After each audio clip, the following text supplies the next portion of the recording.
All right, thanks for tuning in to more NFL talk on the Our Football Network. Week 9 begins tomorrow night. We're recording this on Wednesday evening as the New York Jets will take on the Indianapolis Colts on Thursday Night Football. And before you know it, that means that we are entering the second half of the football season for many of the football teams, Ryan. Believe it or not, we're at the midway point already. Yeah, for the Fighting Mike White, so we'll be the first ones to get there. It's something else. It really is. But I'm dying to know. What was your reaction to that? well, to tell you the truth, it happened so fast, like the 11-point comeback with 5 minutes to go, that those first 3.5 quarters, it was like, oh, this is nice. It's a nice story, but they're gonna lose again. So I never really got into believing anything, and then everything happened so fast that it was like all of a sudden you hear all these stories, 400 yards passing. It's an incredible story. This thing never happens. And then it just took off. And it's like, so it's like, all right, calm down. Great story. I don't think it was a fluke as far as he's got potential to be a starter in this league, but I want to see more proof on Thursday night. So, but I was happy, very happy, because it was nice as a Jet fan, bottom line, to have a good feeling that, hey, our football team looks like a real football team for once. So that was pleasing.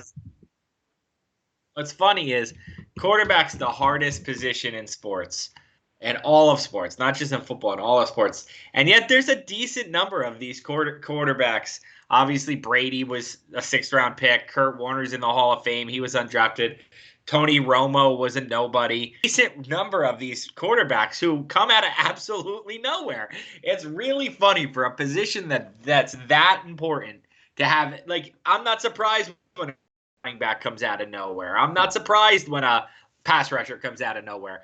But, like, I feel like it happens at quarterback more than it happens at point guard or more than it happens at, starting pitcher. Like, why do so many quarterbacks come out of nowhere compared to other positions in football and to other sports? It's very odd. Yeah, well, probably because there's only 32 jobs.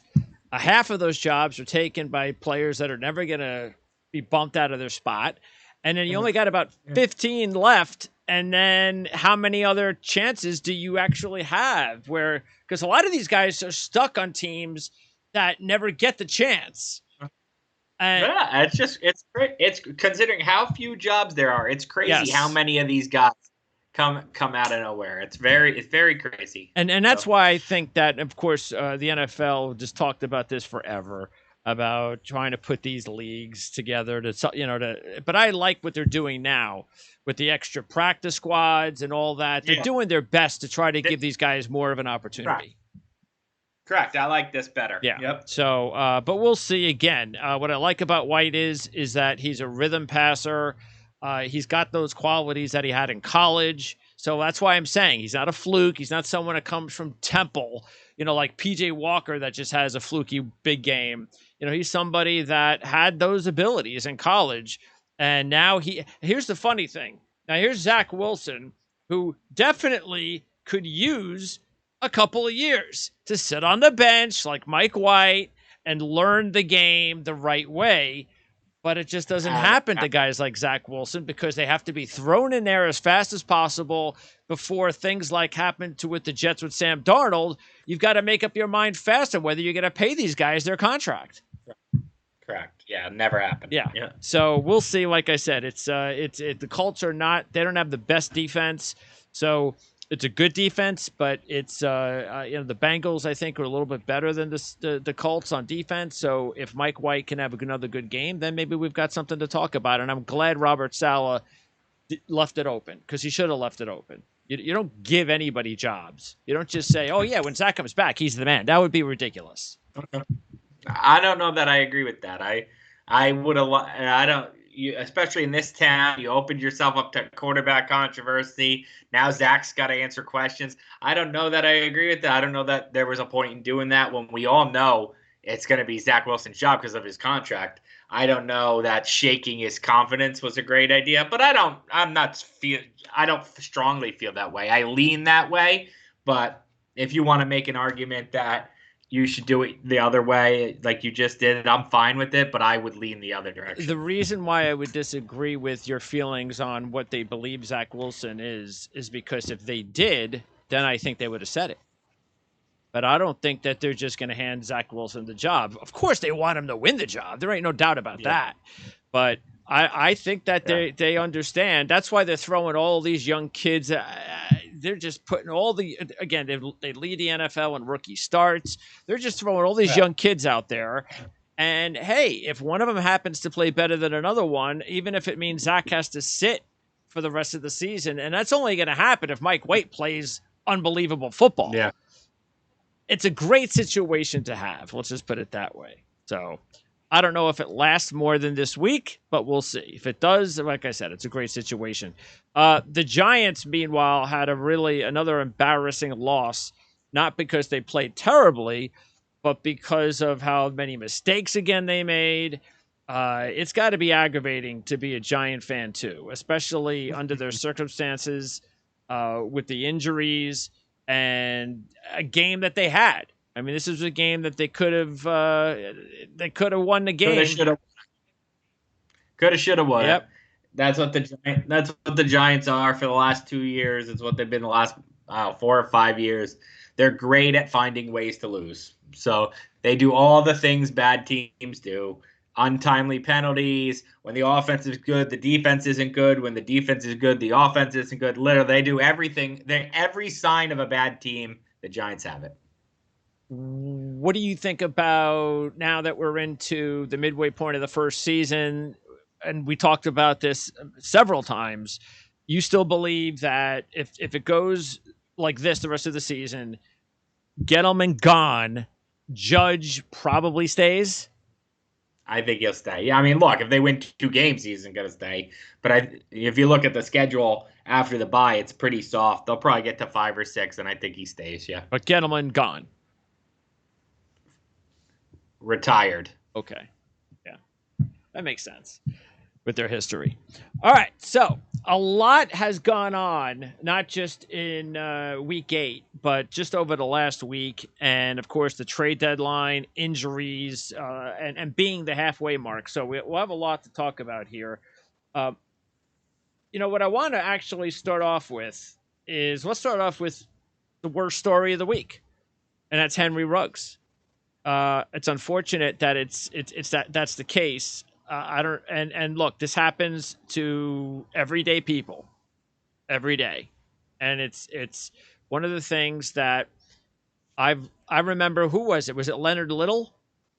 The player that played for the Rams, I believe, that had this situation happen to him, and the Rams kind of like forgave him. And I didn't feel very good about that. It was a different time. But now things are different, and the Raiders obviously did the right thing. I mean, we're not just talking about a DUI, we're talking about a death. So I just look, it's sad for any time this happens to anybody, it's sad, it's depressing. As far as Henry Ruggs, it's also depressing because it's somebody that just basically threw their life away. Yeah, I mean, that's it. Like, we'll talk about Henry Ruggs. Derek Carr will talk about Henry Ruggs. Everybody will talk about Henry Ruggs. The only person we should be talking about is the victim and her family. That's who the real victim is here. It isn't Henry Ruggs. Henry Ruggs made a choice. She didn't make a choice. The NFL has a safe rides program for its players. Most teams do, at least. If you're drunk, call somebody. They'll pick you up. Don't get behind a wheel, and certainly don't get behind a wheel going 160 miles an hour. So, I mean, it is what it is. The NFL spends countless amounts of money and time educating players on this, and if you make the decision, you live with the consequences. We'll see. Hopefully, again, you always look for something good to come about it. Hopefully, something good comes about it with the players, and not just the NFL, but in professional sports that see how things can just be taken away as well as a life. But for the Raiders, look, it's interesting because you get this division with the Kansas City Chiefs. We were just talking about the Chiefs in their game against the Giants.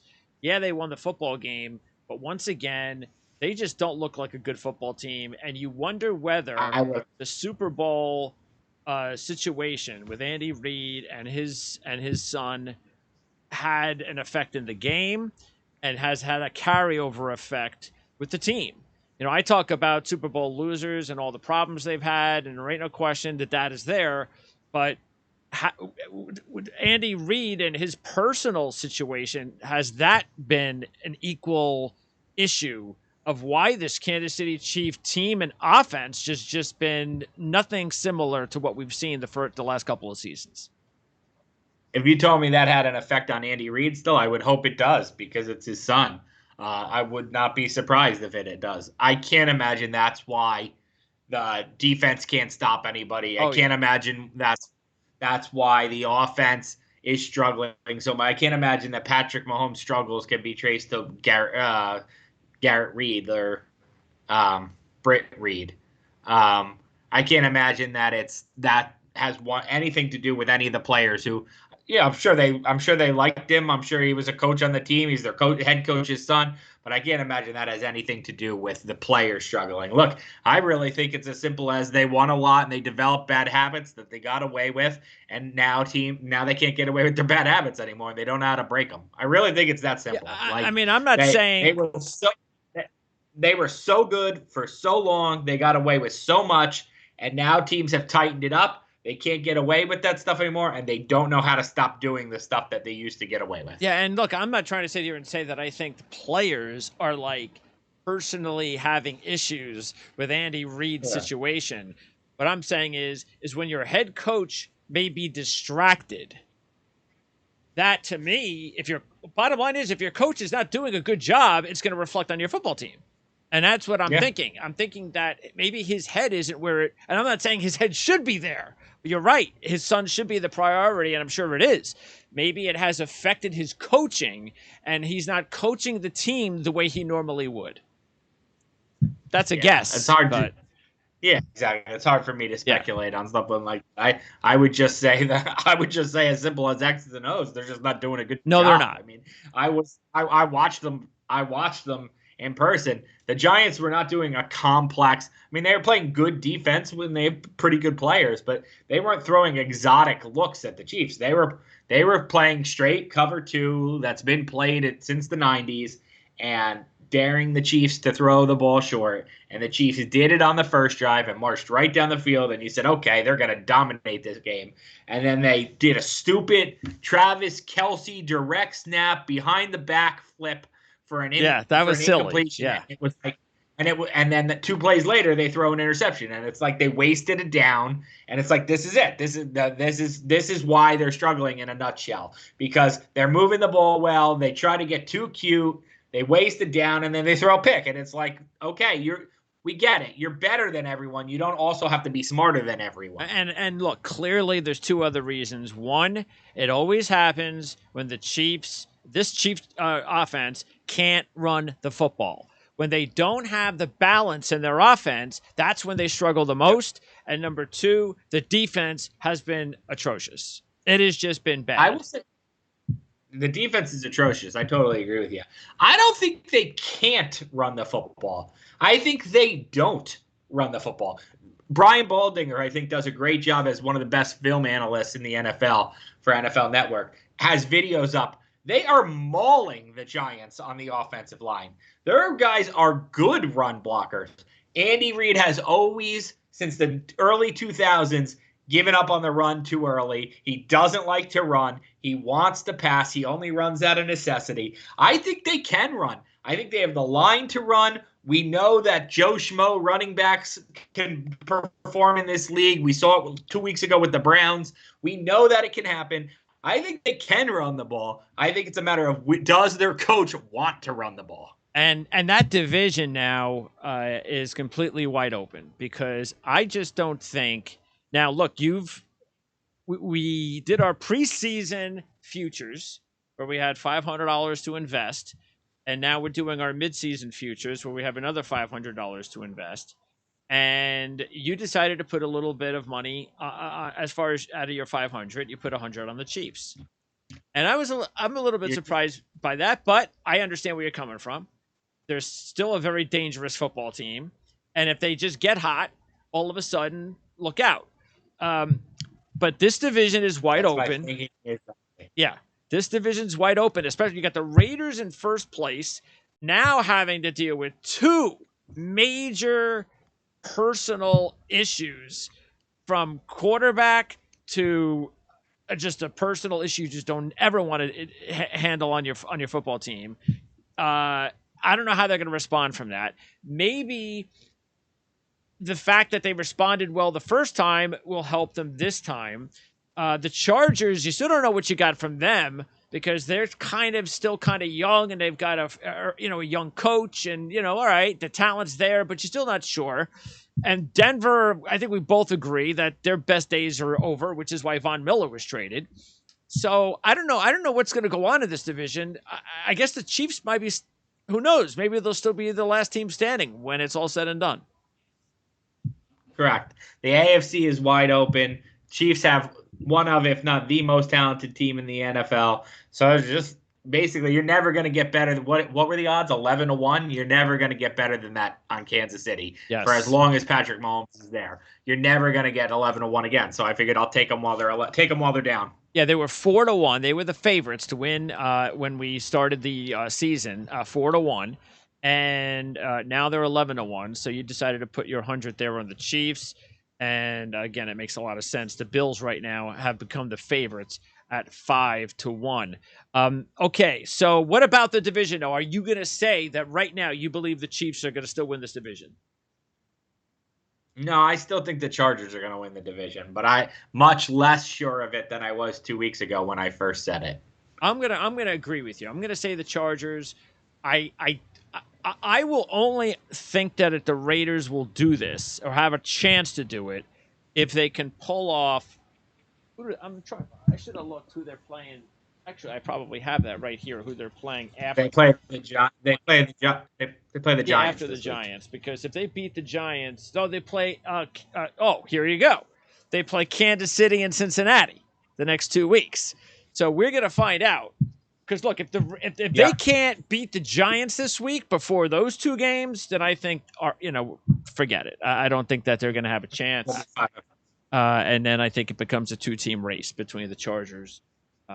But again, sometimes we know this. It happens in sports many times. These types of situations can build character on these football teams. They rally around the issues. We'll find out if the Raiders can do that when they take on the Giants on Sunday.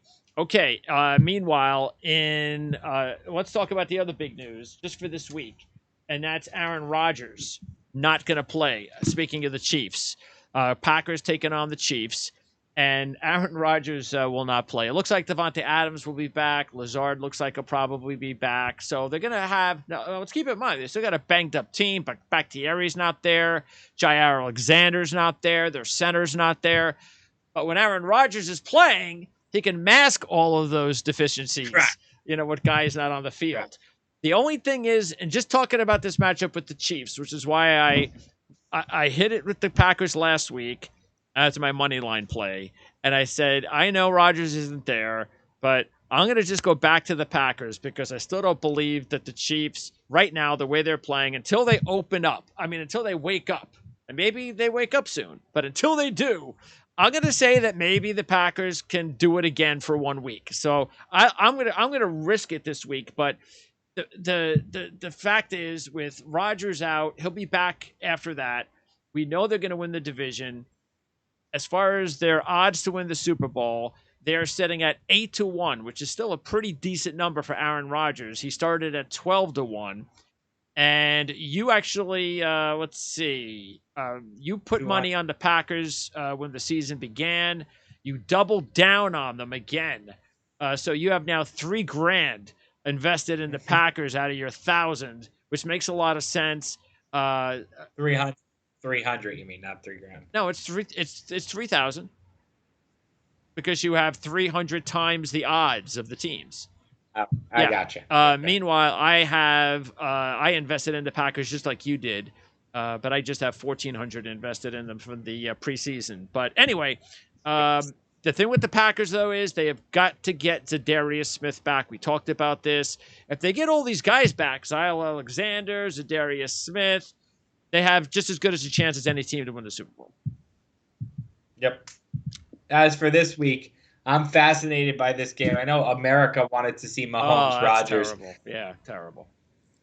I'm fascinated by Jordan Love versus Mahomes because the Packers just strike me as a team that Jordan Love's going to come in and throw for 325 and 3 TDs. He's going to pull a Mike White. And they're going to say, see, I told you we don't need Aaron Rodgers. We have the next guy. Let him walk after the season. Here, let's start the Jordan Love era. That's just, it seems like they're the kind of, kissed but touched by the hand of God team that's what's going to happen to them. And I don't mean to do this. I don't do this you know me. I don't do this very often. I wrote what I thought was the best thing I've written in probably 4 years last week about the Patrick Mahomes draft, the Giants' interest in him, the league's interest in him, how he slipped to 10, how the Giants had a head coach not banging the table, but telling everybody in the building that he reminded him of Brett Favre. I'd love to get my effing hands on the guy, was the quote that was heard in the Giants facility. And the reason I bring it up this week is because Ben McAdoo, who was that Giants coach, felt that Mahomes was Brett Favre, and he came from the Ron Wolf school of you're always looking for the next great quarterback, not just a quarterback, the next great quarterback. And that was in McAdoo's head. And that obviously, I know now that was in the Packers' head. They were interested in Mahomes. Imagine if Mahomes had slipped to them. We could have had this Jordan Love debacle maybe 3 years earlier with Aaron Rodgers if they had drafted Mahomes in 2017 instead of Love in 2019.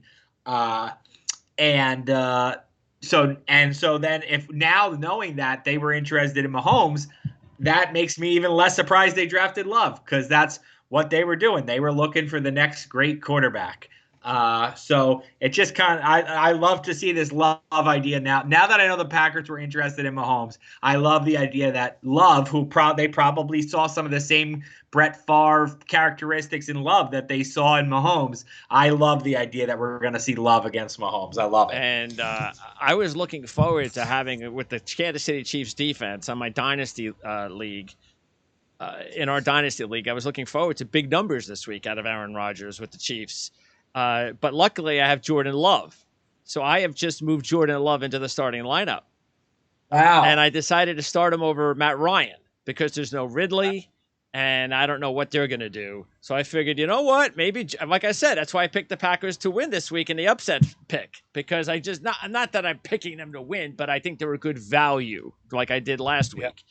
So yeah, I think it's a shot. You never know. It would be great theater. We'll see if Jordan Love could pull it off, and it would be something else if they can do that because the Chiefs are 3-15-1 in their last 19 against the spread.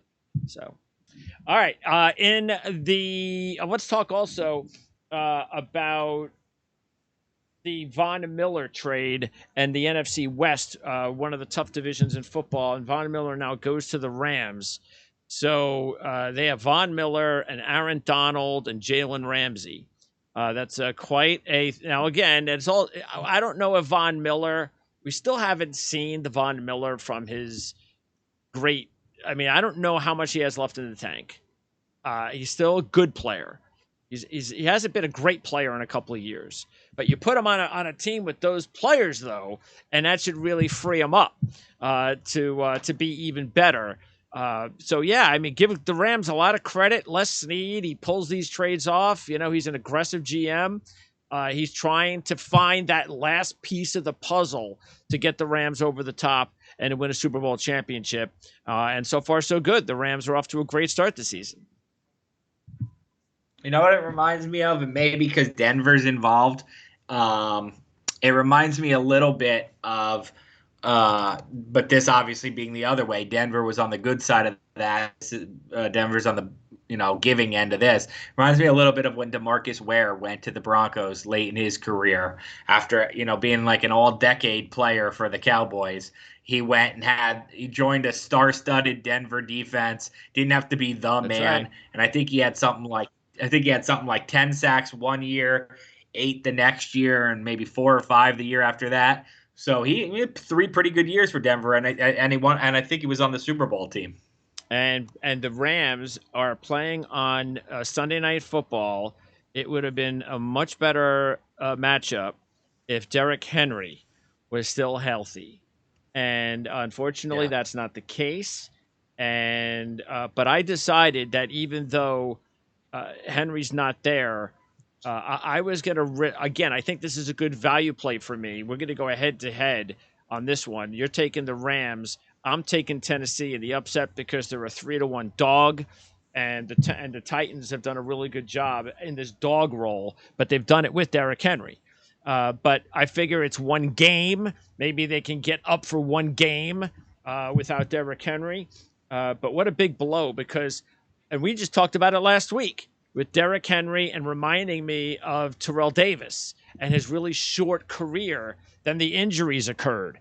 Very aggressive, physical runner. And you can't be a tough. Good comparison. Yeah, you can't be like that for very long before your body starts to wear down. I certainly hope, because the NFL, it's great for the league. I certainly hope this is not the case with Derrick Henry. He's the best non-quarterback offensive player in the NFL. I think I would, if I don't have an MVP vote, I would have voted for him now. I didn't even need to see the rest of the season. That's how good he's been. Yeah, it's a total shame. Because he's that valuable, I think this is as devastating a loss as you could have. They're going to win that division because the division's so bad. They're going to win that's the worst division in football. They're going to win that division. They'll probably be the 3 seed, maybe the 4 seed, and then they'll get bounced. I thought they were a Super Bowl competitor. If Henry was still there, I would have put one of my $100 bets on the Titans because I thought they were that good. But without him, I think they'll be one and done in the playoffs. Yeah, it's a shame too. And then you look at the guys that they have, and you figured, well, they're going to make a deal right at the deadline and try to bring in somebody, and it's like, no, they're going to go with Hilliard and Adrian Peterson, Donta Foreman. I mean, okay, do they know something we don't? I don't know. I think their backup is Jeremy Nichols. Yeah, right? And McNichols, but McNichols to me, seeing him, he's still more of a third down back. I can't see him being their lead back. I could see Adrian Peterson and Foreman like being the number one guy sharing that load, and then McNichols gets most of the snaps, that kind of thing. Yeah, there's no sugarcoating it. Their season went from Super Bowl contenders to probably one and done in the playoffs. And look, but they will get Julio Jones back, of course, maybe this week, who knows. So they still have A.J. Brown and Julio Jones. They still have 2 good receivers, but lots of teams have 2 good. Yeah. Lots of teams have 2 receivers. But their defense is just not good enough either. So, yeah. And so speaking of injuries to running backs, so Christian McCaffrey now looks like he's potentially coming back this week. We heard that a few weeks ago, so we'll see it when it happens. But Carolina gets Stephon Gilmore last week, and Gilmore is able to come in, and all of a sudden, look, Ridley left at the same time. So maybe it happened and it was a perfect situation for Carolina. But now all of a sudden you look at this Carolina defense and you're like, okay, they got Hassan Reddick, they got Stephon Gilmore, they got Brian Burns, they're a really good defensive front. Maybe their defense can with Christian McCaffrey, but then we go back to the quarterback situation. And maybe it changes because McCaffrey's back, I don't know. Yeah, they were 3-0 with McCaffrey. So I don't think there is a possible way to overstate how valuable he is to Sam Darnold. So, look, I picked against Carolina this week pretty convincingly, but no, if where you left that statement is, will he have a huge impact on them? I think he'll have a huge impact well beyond the box score. It changes how defenses play them. So, the NFC is bad. I saw the Panthers in person. They were dreadful without Christian McCaffrey. Could they, once he comes back, is there time for them to get the 7 seed? Absolutely. And we can kind of stay in the NFC with these two divisions here, the South and the West, because there was a big game in the South last week with the Bucks and the Saints, and Jameis Winston was trying to get his revenge, and things were off to a good start, and then he gets hurt. They have the rule for a reason, and we saw why the rule is in place, and it's a good rule. Unfortunately, it injured Winston, and Tampa Bay had like 4 or 5 personal fouls in the game. Not first, it's like they're trying to get Winston out of the game, and then they're doing the same thing with Simeon. It's like, what are you guys doing? I mean, I know Todd Bowles is an aggressive guy, but it's like, relax, all right? You don't want to knock these guys out, and I'm sure they don't want to see them ruin their careers. But it was sad for the NFL, and Jameis Winston. But the Saints now have to go to Taysom Hill and Trevor Simeon, and that's just not good for the long term. Correct. They're in a very similar spot to the Titans, where Jameis Winston isn't as good or as valuable as Derrick Henry, but it's very similar in terms of a team that looked like one of the 10 best in the NFL that now has a huge hole that really there is no way to replace. So Henry's more irreplaceable, but that doesn't make Winston replaceable. So same kind of deal. I think pretty much whatever aspirations they have are pretty much over. They might sneak in as a 7 seed, but honestly, if you ask me, I think defenses will be able to figure out Taysom Hill's game now that he's a starting full-time quarterback. I think I would be surprised if they went 3 and whatever down the stretch and finished 8 and 9. And we'll see what they do with Trevor Simeon as well. I wouldn't be surprised because they don't want to play Taysom Hill every snap. That's not a good recipe, especially the amount of times he's going to have to run. So they'll probably throw Simeon in there, mix him a little bit, a lot less, of course, than with Winston. Hey, nice to have Trevor Simeon on your team as a third-string quarterback. He's an upper echelon number three quarterback, that's for sure. So it benefited the Saints, and they were able to pull off the win last week. And even though the defense gave up points, you're always going to give up points to Tom Brady. The defense still did a good job, and they came up with the big stop when nobody thought they were going to come up with the big stop, because you could just see the writing on the wall. You left too much time on the clock for Tom Brady, but the Saints were able to come up with the big pick, and their defense has really played well this season. No, it has. Yeah, no. Look, the Saints are one of those strange teams because I saw them at their absolute worst. The idea that they lost to the Giants. Yeah. I mean, they should be. What are they? They're 4-2, 5-2. They're 5-2. They should be 6-1. Yeah, so. And this is only the second time they're at home as a favorite when they played the Atlanta Falcons this week. So it didn't go well for them the first time. Meanwhile, back to the NFC West, and Arizona is going to take on San Francisco this week. We both like Arizona in the game. It's a pick'em game. I think Arizona might have moved to like a 1-point favorite. I just looked at this game as a pretty simple. Who's the better team? And Arizona has shown that they actually have a pretty good history against San Francisco in San Francisco. So they're used to beating San Francisco on the road, so that's familiar to them. They're coming off a loss, so there's no pressure there. And San Francisco was able to come back in the second half against the Bears, or else their season would have been over. So good for them. But I think this is a situation where unless Hopkins doesn't play, and by the way, congratulations on picking up Hopkins in our Dynasty League. What was that, Hopkins for Barkley? Oh, I didn't even realize that got accepted. Well, it's pending, but why won't it be accepted? I mean, so why would that not be accepted? Did the person accepted the trade? Well, why would it even be pending? I mean, why would I see a pending trade unless both guys, have agreed to it? Oh yeah, I didn't. Yeah. Yeah, no, but he must have accepted it. Yeah. I think that's what happens after it's pending for the commissioner to approve it. That's what I saw. Oh. Oh, wow. I didn't. The trade has been accepted. So what was it? So it was Hopkins for Barkley and a draft pick. Third round pick. Okay. Yeah. Who was I did not. was it you that made the first call? Yeah. I'm surprised that was accepted actually. So, okay. All right. I did not know that. Okay. So look, Hopkins, it's something else. Hopkins is banged up in that Packer game, and all of a sudden Arizona has major issues moving the football. So Hopkins, he gets the extra few days of rest from the Thursday night game, and that's the only thing I'm a little bit concerned with if he doesn't play. But if he plays, that's why I kind of like Arizona, and you like Arizona as well. So Arizona winds up. Is it Arizona or the Rams? Who do you think will win this division? Sorry, you just threw me for a loop with that fantasy trade. I did not know that got accepted. I think the Rams win the division. I think they both make the playoffs.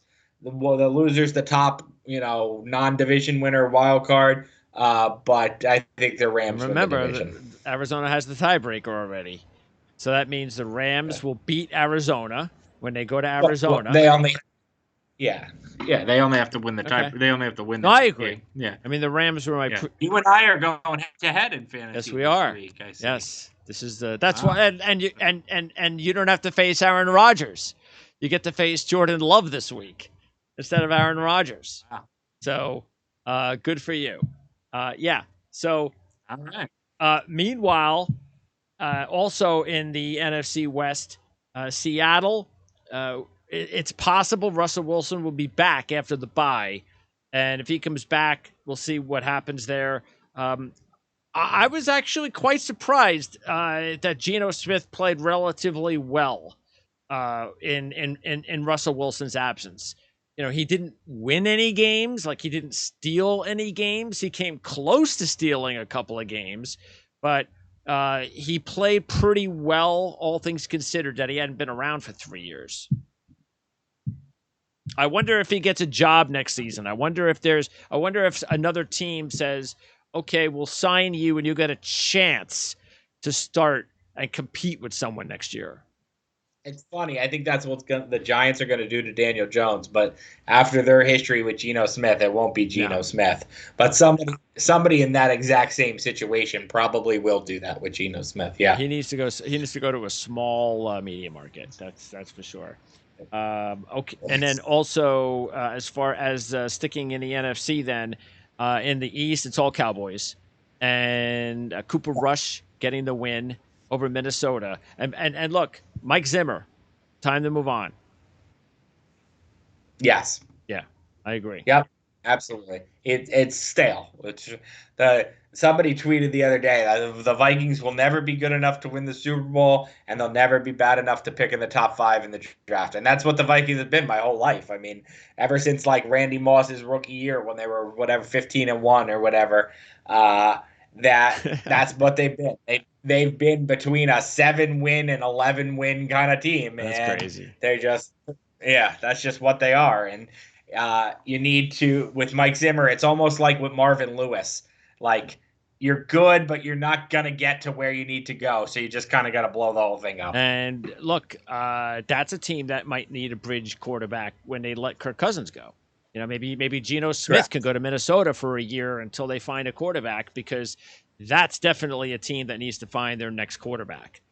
And let me pose this, because we kind of brushed over it, and maybe we should wait to see if Mike White has a good game against the Colts. But here was my thought process. If Mike White has a good game against the Colts, let's say he has a good game again and they win, okay? If you're Joe Douglas, do you instantly offer him a cheap 2-year deal? Like, you've made $2 million in 4 years. I'll give you $10 million for 2 years. Do you lock him up so he doesn't leave? That's an interesting concept. Because the Jets wouldn't be able to afford him if he gets off to free agency and he performs really well. Is he a free agent after this? Yeah, he's only assigned a 1-year deal. Yeah, it's a 1-year deal. Yeah. Yeah, I remember. That's good. That's a really interesting question.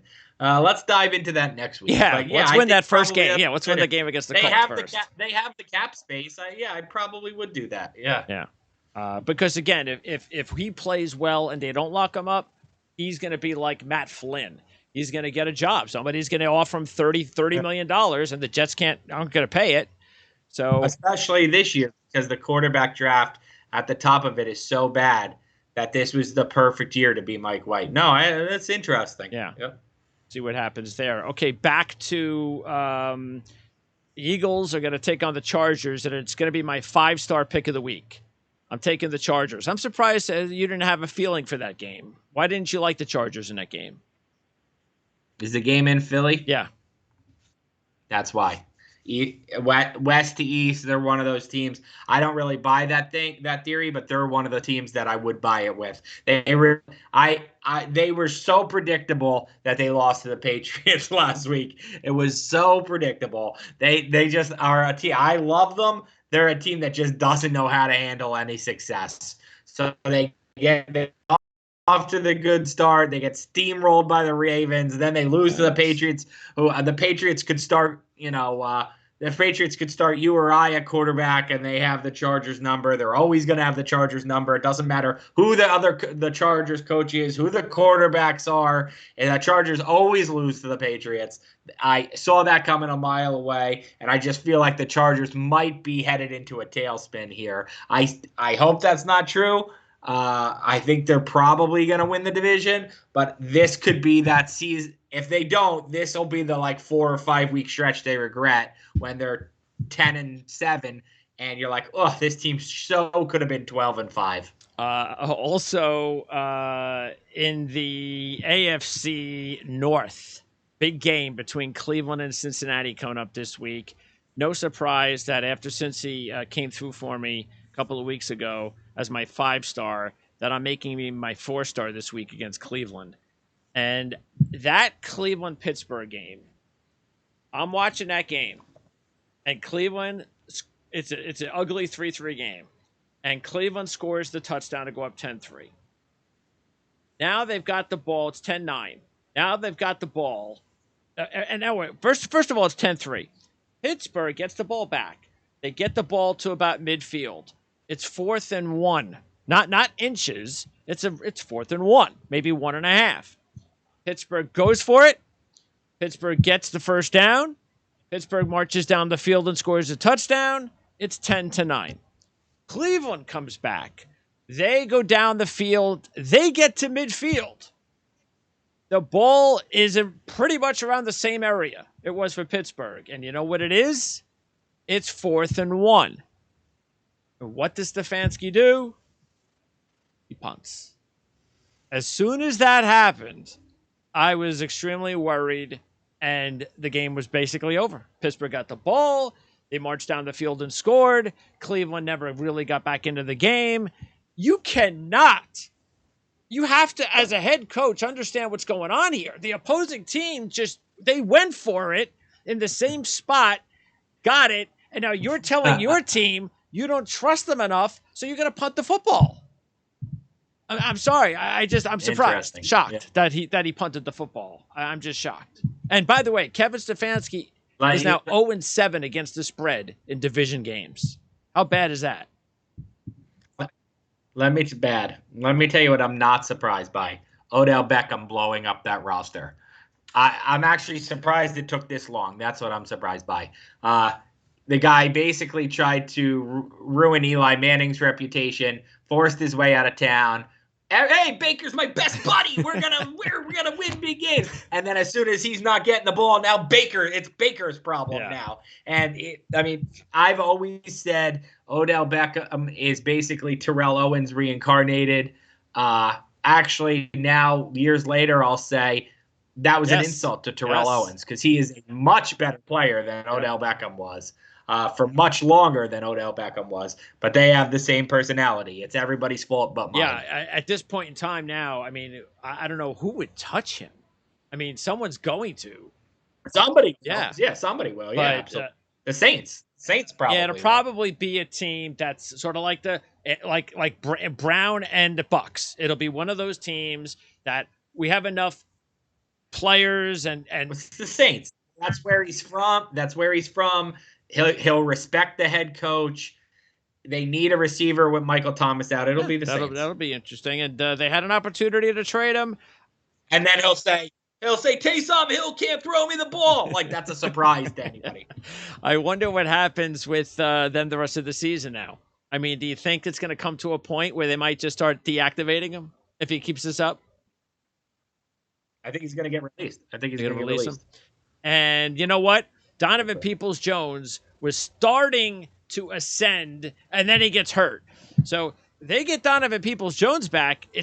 That's probably the time that I'd go, okay, now we can let Odell Beckham go. We got Donovan Peoples-Jones back. And by the way, Landry's another one. Not that he's as bad as Beckham, but he is so overrated. I mean, he was terrible in that game. He made so many bad. He made like 2 or 3 really bad like drops, and I don't know if he had a fumble. I forget. He was just bad, and they have just got like a chemistry problem right now, which is why I feel that the Bengals, who I think they have lost 3 straight home games to Cleveland. I think they've lost maybe 5 out of 6 to the Browns. I think this is a good spot for the Bengals to get a little bit of revenge on the Browns as only a 2-point home favorite. And who are you picking to win the division? Yeah, You're still going with Baltimore. Sorry. Yes, I'm still going with Baltimore. Yeah, I put some of my 500 on them. All right. Well, that's right. You did. You put $100 on Baltimore, who right now sits at 12-1 to win the division. I mean, to win the Super Bowl. Yeah, look, the Bengals. Here's the thing, and you watched the game. I don't think it was one of those games where the Bengals played terrible football. I just think it was one of those games where the Bengals found themselves in a game against. I mean, the Bengals had the ball inside the 5-yard line. Twice in the first quarter? They could have buried the Jets, and they did. Chase dropped a touchdown in his hands. Did they kick a? No, they didn't get a points in it. Yeah, they could have buried the. Yeah, they could have buried the Jets. They got 0 points inside the 10-yard line twice. So I can't say they didn't play poorly. I'm not saying they didn't make mistakes, but they didn't have it wasn't like the Chargers game against Baltimore where they just played awful football. Here, give the game away. We don't want it. The Jets are a team that if you jump on them early, they'll probably they don't have the firepower to keep up, to play from behind. Like, they could have buried the Jets, and they let them hang around. Okay, Calvin Ridley. He may not play the rest of the season now. A big blow for any chance Atlanta had. I was talking to Kevin Knight, who's in our Dynasty League with Falcoholic.com. He thinks that Calvin Ridley probably gets traded in the offseason.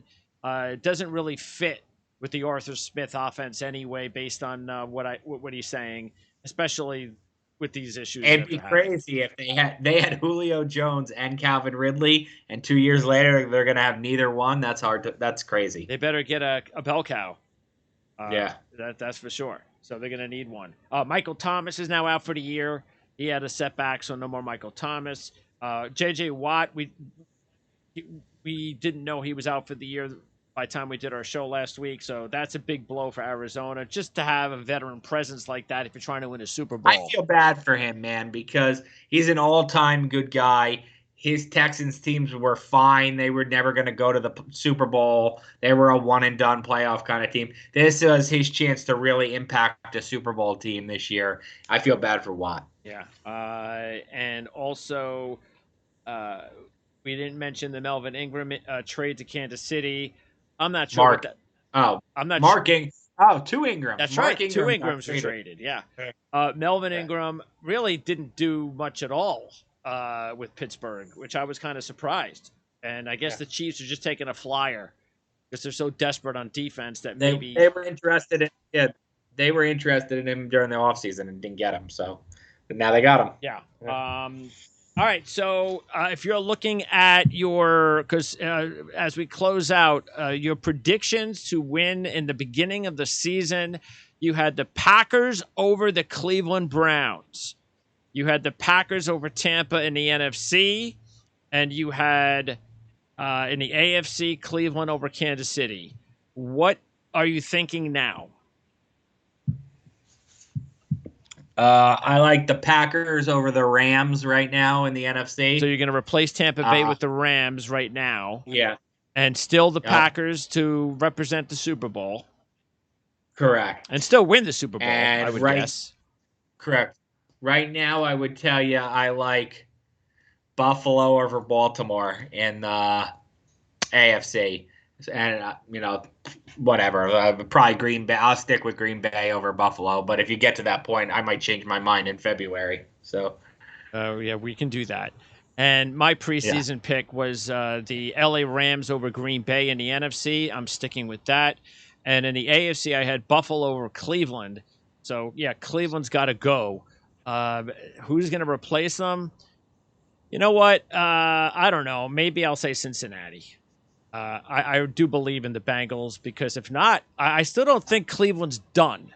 I think if they can get out of this mess and get rid of Beckham, then maybe they can make a run late. But yeah, I think it's wide open now. Buffalo has to be the clear favorite, of course, in the AFC, and then my pick was LA over Buffalo in the Super Bowl, so I'll stick with that. Okay, so again, we're through pretty much at the midway point, and we'll talk more as we get to the other side next week. You and I will talk Rutgers football tomorrow. And are you off anywhere? No, right? Meadowlands on Sunday? Yep. And get my look at those Raiders that you were so high on. I'll get to see them firsthand. So. All right. Well, I have Brian Edwards in my Dynasty League, so maybe this will open up some more passes his way. So not the way I wanted it. All right. Appreciate your time as always, Ryan. And I'll talk to you again next week here on our as we talk NFL football. Sounds good. Thanks.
Okay, thanks for tuning in to our handicapping portion of this show as Marc Lawrence from PlaybookSports.com joins us each week to talk NFL and college football. We've reached week 10 in college football, week 9 in the NFL. Marc, the week has already begun for both the NFL and college football, but it's amazing. We're here already. We're at the midway point in the NFL season, if you can believe it. Yeah, we've officially, Greg, passed the halfway point in the National Football League season with 17 games now, 8 games in the rearview mirror. Week number 9 coming up for a lot of these teams. So we will be at and past the halfway point after this week. It's amazing. I can't believe how fast it's gone. Yeah, it's a shame, but we at least we've prepared ourselves now as we get older. We know it's coming. We know once the season starts, it goes fast. So it goes like a blur. Yes, yeah, exactly. Unfortunately. But I mean, I guess the good thing is I like the way the college basketball season kind of meshes, because even though you get these big non-conference games in November and December, and it's nice to kind of just see what's going on. But those are really unimportant. The teams are never the same by the time they get to March. but it's just, okay, let's see. Let's just get a little bit of the college basketball juices going, just a little bit. And then once the season's over in December, the football seasons are pretty much over in December, we get to January, and then it's like conference play begins in college basketball, and we're off with college basketball. That's why it's a nice little mesh all the way through. And then, of course, as a sports fan, you get the fact that, you still get the playoffs and the bowls, and then you start thinking about the baseball season beginning, and then all of a sudden you're thinking about things like the Masters and the Kentucky Derby. Matter of fact, speaking of horse racing, we did our Breeders' Cup shows yesterday, so we've already posted one of the shows yesterday. We're going to post the other show this morning. So we did 4 races. We said we were going to try to do that, and we did. So anybody who's a big horse racing fan should check that out. But bottom line is, it's still a great time to be a sports fan, and I just love the fact that you get that football and then college basketball kind of meshed together. I think it's a lot of, I think it helps us as sports fans keep the juices flowing. We take advantage, or we take for granted, I should say, sometimes about college basketball before COVID, when we had these early season tournaments like up in Alaska, the Alaska Shootout, in Hawaii. And because of COVID and the travel restrictions and so forth and whatnot, those have diminished. So we've lost those in a sense, but we've lost a lot of things since COVID. We're just glad we have basketball back in. Also having fans in the stands, that's really, really nice, because they go together real well. And of course, college basketball. Matter of fact, we're going to start talking college basketball once the calendar turns. But the college basketball season begins next week. So anybody who is just a college basketball fan, what do they have to do, or what do you recommend they do? Because football, we talk about the newsletters, and we talk about, of course, you've got the Playbook magazine. What about the college basketball fans? Well, what I would strongly recommend is, if you're a serious player and you want to be serious about your approach to college basketball, I read each and every year. I get the College Basketball Blue Ribbon Yearbook, and I've gotten them every year for the past 28 or 29 years, whatever it happens to be they've been publishing. And a quick read of that each day kind of gets you in tune with what these college basketball teams are and expected to be this year. So that's my go-to point, my starting point when it comes to the college basketball season, reading through that College Basketball Blue Ribbon Yearbook. And anybody interested in that Blue Ribbon Yearbook, you can pick up copies at our friends over at the Gamblers Book Club in Las Vegas. Check it out, the Gamblers Book Club in Las Vegas. They sell the College Basketball Blue Ribbon Yearbook, and it's a must-have if you're serious about handicapping basketball. Okay, let's start handicapping college football. And the first game we're going to talk about is from a team that has been my big money winner this year, one of my pet teams, and that's Michigan State. Now, as I said last week, I stayed away from that game because I figured it was going to be the type of game it was. It could have gone either way, and it was just, let me just enjoy it. I didn't enjoy it as much as I was hoping, since I'm a Michigan fan. But it is what it is, and Michigan State moves on. And this kid Walker has just been a godsend for the program. They wouldn't be anywhere near this level. You can say what you want. Mel Tucker's done a good job, and Thorne has been a revelation himself, a quarterback.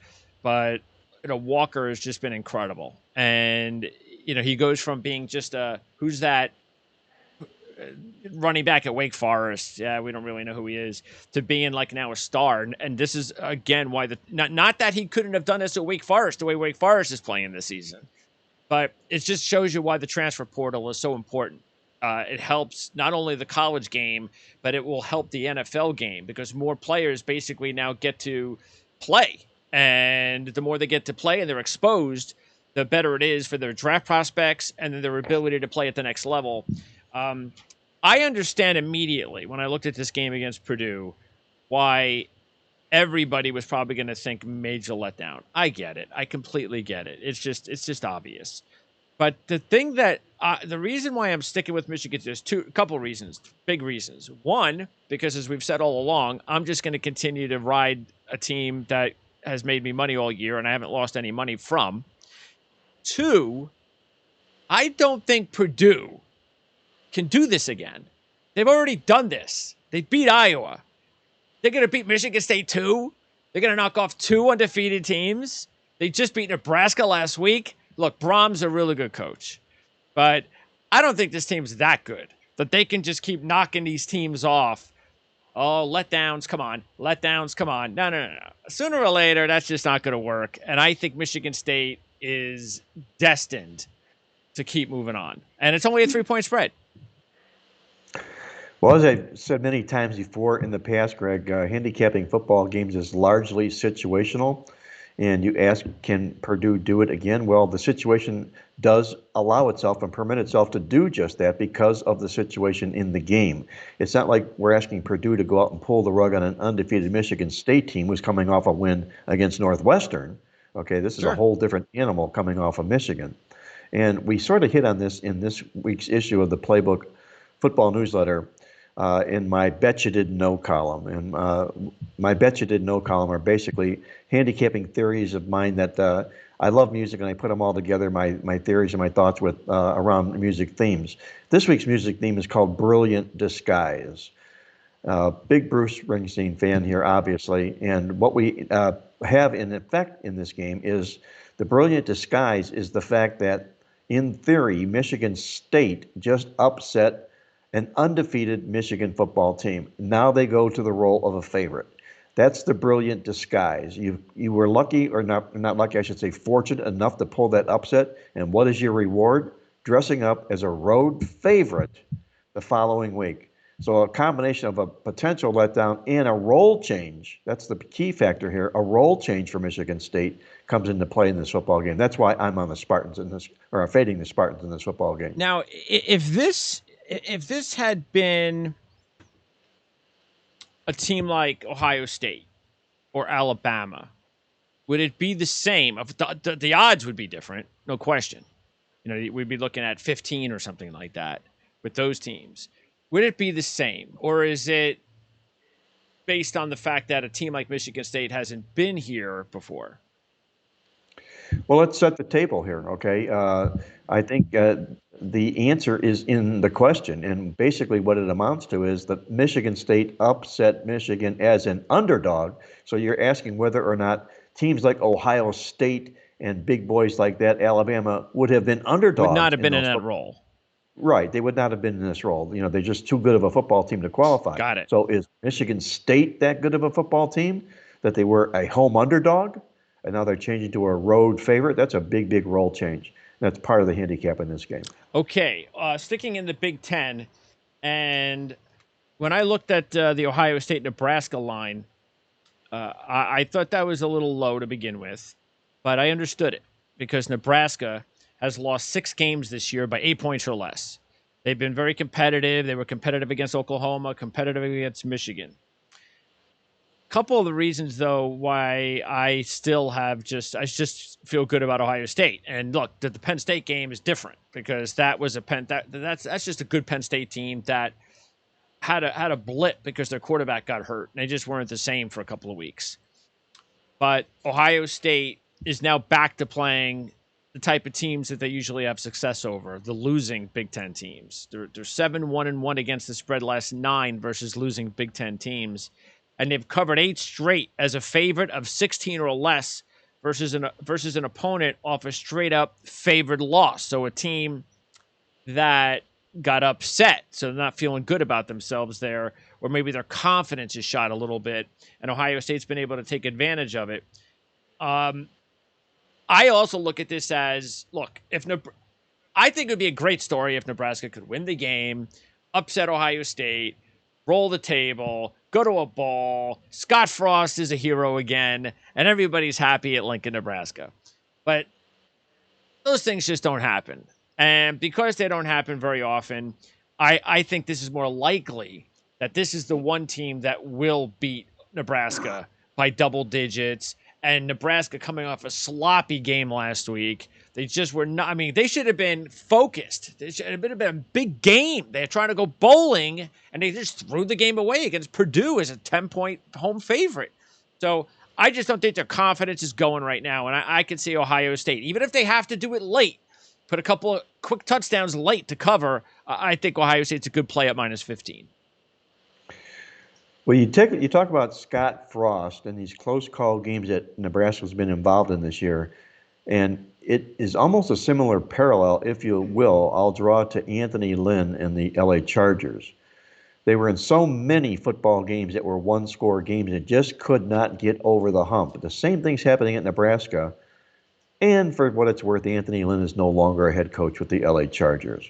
We're going to likely see that be the case at Nebraska when Scott Frost is handed his walking papers by the end of the football season. So hence, are you now a Nebraska football player playing under a lame duck head coach? That's the question here.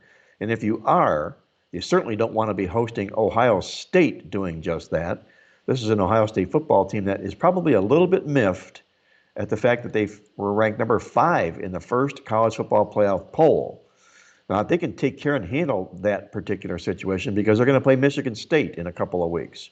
So the winner of that will likely assert itself as being the best team in the Big Ten. But in the meantime, you've got Nebraska. Ohio State rolls in here. Ohio State plays their best football on the road for a couple of reasons. Number one, from a handicapping perspective, the price is always better. It's wholesale. It's cheaper. And number two, the Buckeyes are away from home and the pressures of having to win at the Horseshoe. I think this is a bad spot for Nebraska this particular weekend. I wouldn't be at all surprised if the players come flat, as do the Cornhuskers, and I'm with you. I like Ohio State in this game. Buckeyes have beat Nebraska by a 124 margin the last 2 years. Nebraska 0-6 against the spread in their last 6 when they're dogs of 8 or more. And this is it for Scott Frost. I think they lose this football game, meaning the bowl season hopes are over. I think Scott Frost is done. Do you agree? Well, I agree he's done. That's basically my whole dissertation there, the fact that he's Anthony Lynn in the making. And these players will likely be taking the attitude that they are playing for that lame duck head coach. So I'm with you. I'm on the Buckeyes in this contest. I told you I don't really pay attention to the rankings too much. I think this is a good time to just peek at them. Now that you bring up Ohio State, I have to ask because I didn't look at them. Where's Oregon? Oregon's number 4 right now in the polls, and arguably, justifiably, maybe they should be ahead of Ohio State because they took the Buckeyes down in Columbus. But that was early on, 2 weeks into the football season here. A lot has changed since then, the perception, the way the teams are playing, so forth and whatnot. So I know that the committee did what they felt was the right thing in putting Oregon ahead of Ohio State. But the fact of the matter is if these two teams were to meet again, the Buckeyes would be a double-digit favorite against Oregon. So the right thing, I don't think so. But nonetheless, you have to deal with the cards you're dealt. And that's what the cards Ohio State are playing with this week. Well, to me, I'm okay with it because of the fact that it's early. And if Oregon is, does anybody really believe Oregon's going to run the table? I don't think so. Well, through the Pac-12, maybe, okay? And that would be interesting because if they do get through the Pac-12 and they end up being this one-loss team, there's going to be a lot of clamoring for the Pac-12 to finally break through. It would be nice, into the college football playoff. Nice just because the scenery changes. We're not going to have the 4 Mount Rushmore teams this year because Clemson has disintegrated. So somebody's going to take their place. Now, whether it would be in Oregon, some people are banning about for Cincinnati, which is never going to happen. They proved that when they ranked this football team down outside of the top 5 here. They're number 2 in the country in the AP polls, number 6 in this ranking here.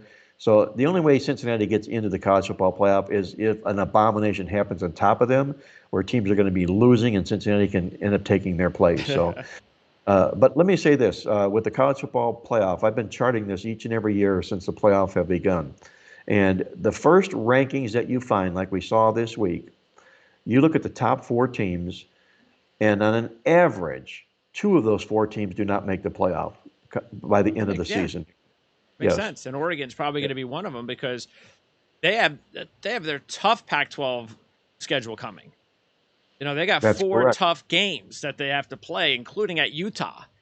So, and the Pac-12 championship game. That's not a given. They're exactly right. Yeah. And the other team, by the way, who is a likely candidate to maybe bow out of the top 4 might be Michigan State. Well, that's true. Yeah, I don't see Michigan State is not running the table. That's not going to happen. Right. Okay. So let's talk about the SEC now, and one of my top plays is going to be a big matchup between Auburn and Texas A&M. And I now believe that Auburn with Brian Harsin has officially kind of, I think they're moving in the right direction. He's put his stamp on this team now. He has a quarterback that has a lot of experience, that is starting to play with some confidence in Bo Nix. They've got a good running game. They got a very good defense, and they've only lost 2 games, and those were tough opponents. Penn State on the road, and Georgia, of course, the number 1 team in the nation. Texas A&M had their big win against Alabama at home. The quarterback, as we remember, played like he was somebody, one of the quarterbacks. I don't know. Give me somebody that's passed away. Johnny Unitas came down and put himself in his body, and I gotcha. and that's how he played. But I can't see him doing that again, because even since then he hasn't played like that. I mean, he's just had this one game where came from. Nobody could believe how well he was playing. I don't think that's going to happen a second time. And there's a lot of trends that favor Auburn as well. Not only are they 2-0 straight up and against the spread as a road dog in the SEC this year, beating LSU and Arkansas on the road, they're also 4-0 all-time at College Station. And then we also know how bad Texas A&M has been when they've come off rest, a regular season bye. So I think this is pointing towards Auburn saying, no, you're not gonna. Texas A&M, you're not that good. Well, for the viewers out there that maybe aren't all that familiar with exactly how bad A&M is coming off of a week of rest, try 2-16 to the spread. They've really, really failed miserably in that particular role, which is what they'll be dressing up here in this Auburn game. I've gone from an anti-Brian Harsin fan to a Brian Harsin fan all in the course throughout this season here. He's beginning to finally put his stamp on the program, and the program is they're playing good football behind him. They're responding. This is a nice spot, I feel, here for Auburn to go into this football contest and really, really cement just what I just said. A&M is a football team that you don't know what you're getting, especially out of that quarterback position, like you mentioned here. This is a nice spot for Auburn here. The better defense, I love taking points with better defenses in Southeast Conference games, especially as underdogs here. And it doesn't surprise me at all if A&M goes in and pulls the rug out on the Aggies at College Station. It's just so hard. That's the thing that's why these teams, Alabama's and Ohio State's are so good that they can sometimes run the table, because even their schedules, when you look at them, it's like, all right, well, there's probably only a couple of games that really a team could potentially beat them, like a landmine. Well, Alabama had probably 2 of them this year, and one of them was Texas A&M, and they just happened to lose that game. Ohio State the same way with Oregon. But then there's everybody else. There's like those 25 teams below that, those top 2 or 3 teams, and they got to battle each other out. And it's just, they just wind up beating each other. And it's just very difficult for one of those teams. That's why we just talked about Oregon. It's very difficult based on the scheduling for them to run the table or even just lose one game. So that's why eventually the playoff will be, the real playoff type system will be a welcome sight, because that will give these teams an opportunity in an 8 or 16 game format to get in. They don't have to worry about losing even 2 games. And who knows? Those teams will be able to prove that they will be good enough that, once every 3 or 4 years, they'll be able to make a run at winning a national championship. So, but we're still, who knows? I don't know how many years away we are to a 16-game playoff in the FBS, but the 8-game playoff system looks like it's coming soon. Yeah, it does, and it, like you say, it takes the edge off. Teams aren't living on the edge, realizing that if we lose this game, we're out of the picture here. So that's a much better mental approach for these football teams, and it's, I think, more fan favorable. So we're going to see this change in the college football playoff, and I believe we're going to see this change starting next year. I love that. Okay, also a team in the SEC that I'm going with is Ole Miss, a 9.5-point favorite against Liberty. Hugh Freeze making his return to Mississippi, and I think that's nice. The only thing I'm concerned about when I'm taking Ole Miss in this game is their attitude after losing last week, that kind of cements any chances they'd have for anything. It's just, okay, we can still have a good season, but it's not going to be a really great season. And that's the only thing. And maybe there are some players here who had no ties to Hugh Freeze. I don't care about Hugh Freeze. I'm not up for that game. But we know Liberty, who's covered 6 straight as road dogs. They've had 5 of those upset outright wins. But they haven't beaten a team or played a team like Ole Miss.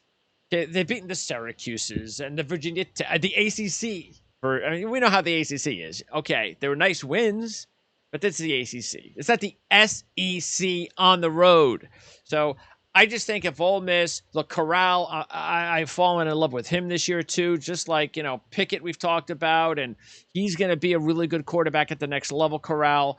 I just think if Ole Miss comes into this game saying, oh, you want to try to upset us? Oh, it's Hugh Freeze. Okay, we're up for this game. We're going to show you. I just think they're too talented. I have no problem with their high-powered offense thinking a team that lost to Louisiana Monroe is gonna contend with Ole Miss at 9 points. So that's why I'm going to go ahead and give the 9. Well, this again falls into one of my situational handicaps in the fact that not only is Ole Miss coming off the loss, they have no chance of overtaking Alabama in the West Division. They've already lost to Alabama. And now you're bringing in a non-division football team in the middle of the SEC portions of the schedule. That's not good for SEC teams because they don't get their full focus in games like this. Then the other side of the coin is what you mentioned about Hugh Freeze. You can rest assured this is a huge game for Hugh Freeze, who was let go by Ole Miss. He was fired, okay? There's a big difference in a coach leaving a program voluntarily and maybe taking a step up to a new job. You don't take a step up when you leave Ole Miss. Now you're coaching Liberty, okay? You're coming in with a chip in your shoulder. And you look at the numbers that they put up thus far this football season here. Liberty's put up some really strong football numbers here. I'm not a big Lane Kiffin fan, as you know. He's only 12-19 to the spread in non-conference football games. I think this is a real nice spot for Liberty to take this game right down to the wire. Okay, now we talk about a big ACC game. And I've kind of been waiting for that game. I was hoping it would be a game, but in the ACC, unless it's Clemson, Wake Forest is, and even now, forget it. I mean, they're just not going to. We're not going to have that game where Wake is like a 8-point dog or a 7-point dog and a 2-1 on the money line. It's just not going to happen. So I think this is the best that we're going to get, and we have an undefeated Wake Forest team getting a field goal at North Carolina, an overrated North Carolina team. Yes, they have Sam Howell. We knew that from the start. But we also knew from the start that this was not – they lost a lot of weapons on offense. Still good offensive team, but not a defensive team, that's for sure. And we know how good Wake Forest's offense is humming right now. 1,300 total yards of offense over their last 2 games. They're also 1-0 this year in their only game as a dog. They beat on the road. They beat Virginia in this spot on the road. So they proved that they can do it already. Against a quality team. North Carolina, meanwhile, they're kind of, they're going this way. Yeah, they're at home. They'd like to knock off undefeated Wake Forest. But I could look at this situation as Wake Forest, they've still been, they're kind of like still the, the poor sisters of the conference in a way. Like nobody respects Wake Forest. North Carolina, Mac Brown, and they've won, big bowl games and so forth. But I still think this is a situation where Wake Forest, I don't think they're going to be a lot of pressure. I just don't. They're the dog. I like this spot. That's why I figured, you know what? I think this is the best spot I'm going to get odds-wise. I'm getting 3 with an undefeated team in the ACC, as good as Wake Forest. So I'm going to go ahead and put all my chips in as one of my top picks of the week. I'll be with you here on this game, Greg. And one of the first things that I do on Sunday nights, college football, when the opening lines come out, is I'm looking out and I'm trying to ferret out which team will fit the Rodney Dangerfield role this week. The team that's getting no respect from the odds maker. And it just jumped off the page. It has to be Wake Forest. This undefeated football team who's done absolutely nothing wrong this year, who, if they win the ACC, will have a good case to make whether or not they should be in the college football playoff, taking points from a 4-loss North Carolina football program. playing as poorly this football season as they possibly could. They were ranked in the top 10 in the AP preseason, North Carolina. They have nowhere to go in this football game. Yes, a win here might put a stamp on a poor football season so far, but you've got an underdog in Wake Forest here that knows how to fill up the stat sheet each and every football game, and North Carolina will let you fill up the stat sheet here. I feel obviously the wrong team is favored in this football game, and that lack of respect, I'll be all over Wake Forest with you in this football game. Okay, a couple more games before we turn to the NFL. One is a huge game in the Mountain West. Fresno State hosting Boise State. And Fresno State, they're up a half game over San Diego State and Nevada, but they're in good shape because they beat both of those teams. Fresno was one of my top choices last week, and they came up big at San Diego State. And Boise State, on the other hand, even though they beat Utah State, they're a game and a half behind Utah State. So they still have some work to do, including they have to win this football game. I am a little bit concerned with having to cover 5 in a game that could be very tight. But I'm putting this as one of my top plays because I just love the way they're playing right now. I just think Fresno is a hot team. I think they're a confident team. They have a good coach that's going to probably get a really good job in a few years. They have a really talented quarterback. I love Rivers at running back. I think he's going to be an interesting, nice little backfield piece at the next level. So I just like the way Fresno is rolling right now. Otherwise, there are a lot of trends that are going for Boise in this against Fresno. That's why this is one of those games where I'm just going to ride the team that I think is better than the other team and that has just done pretty well for me. Every time I've put some money on Fresno this year, I've come out ahead. So I'm going to go ahead and roll the dice on them again here against one of their arch rivals, who, by the way, the last time these two teams played, they knocked off at Boise a couple of years ago in the Mountain West Conference Championship game. I'm with you. I think this Fresno State is a real under-the-radar type football team here. They just keep playing and playing every week. There's no let-up in the team. Those Boise State numbers you talked about in the past were in the past because those coaches are gone. You've got a new head coach here in Andy Avalos thus far this football season, and what they've done here so far is simply gone 4-4 overall and 2-2 in the conference. There's nothing earth-shaking about what Boise State's performances have been this season. In fact, they've been flat-out disappointing this football season. Whereas the Bulldogs from Fresno State, they've been overachieving this football season because they don't quit. They come to play hard in every football game they play. My reservation is a lot like yours, the line in this football game. If this game comes in under a field goal, I'm all over Fresno State like white on rice. But now it's up around 5 points. I'm a little bit resident and concerned about that, but I'm with you. I like Fresno State in this football game. Okay, and the last one is a game that normally I would have been all over the dog in this one. But I think this is a game that you kind of want to watch. This is for college football diehard fans, and that's University of Texas San Antonio at UTEP. This is one of those matchups that you just, again, you got to be a diehard college football fan to love. It's a rivalry game. You got two programs that are playing as good as they've played ever in the same season.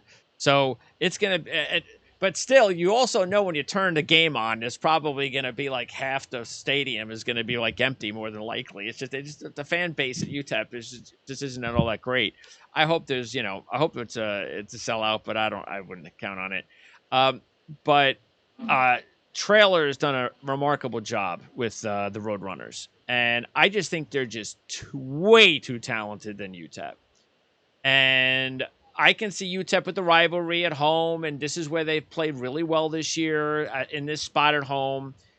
But they haven't played a team like University of Texas San Antonio at home either.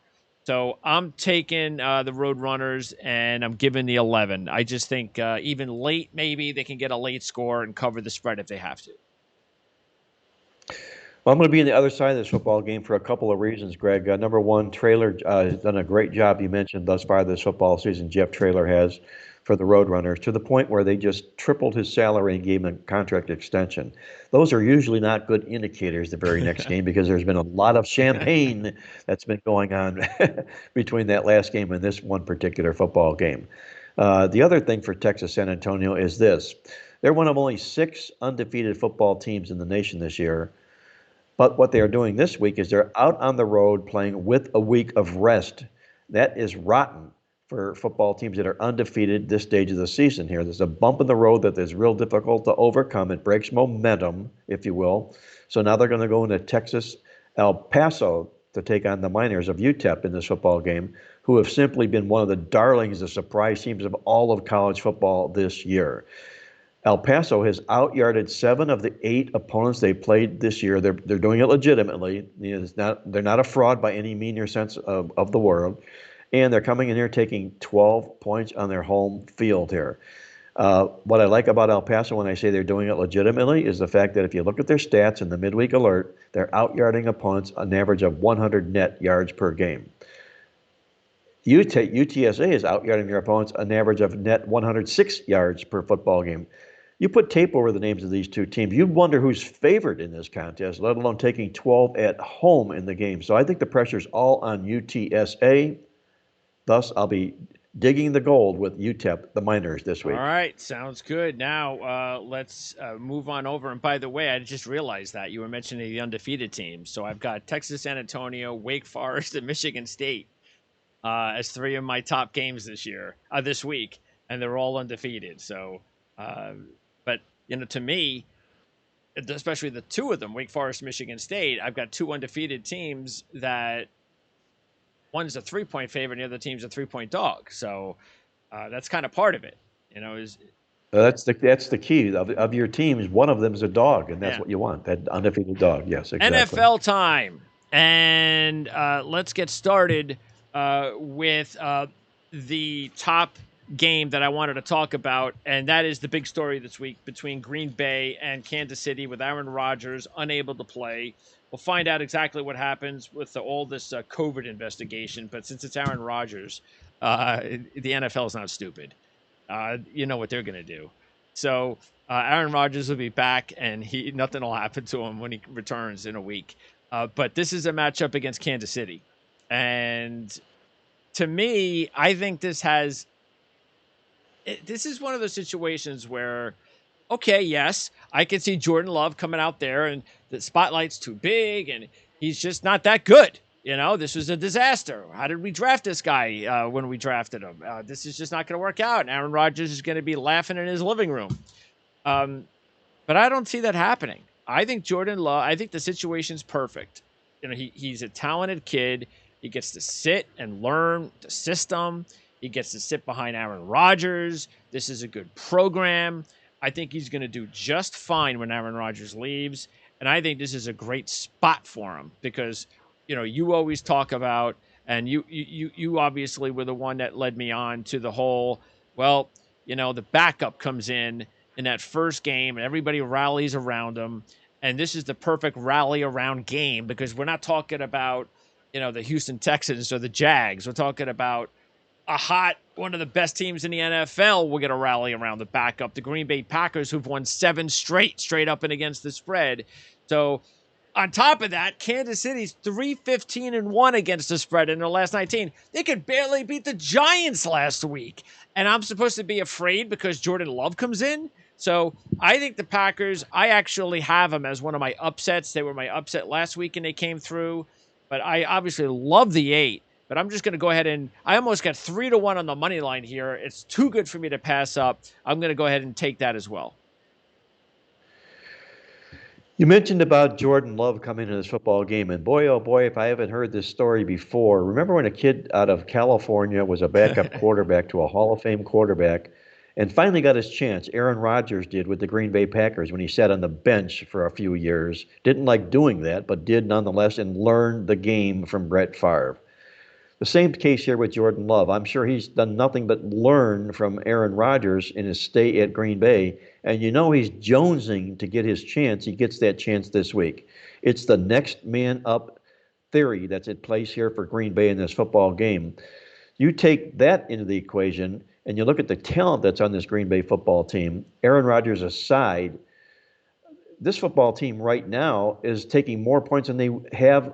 I got to go back. I can't tell you the last time Green Bay was more than a touchdown underdog in a football game. Now, suddenly, what are you doing? You're taking on a team that is simply flat out not any good, the Kansas City Chiefs, playing purely on name and reputation. They're the worst team in the league in turnovers. They're the worst team in the league in allowing the rush, yards per carry, doing just that.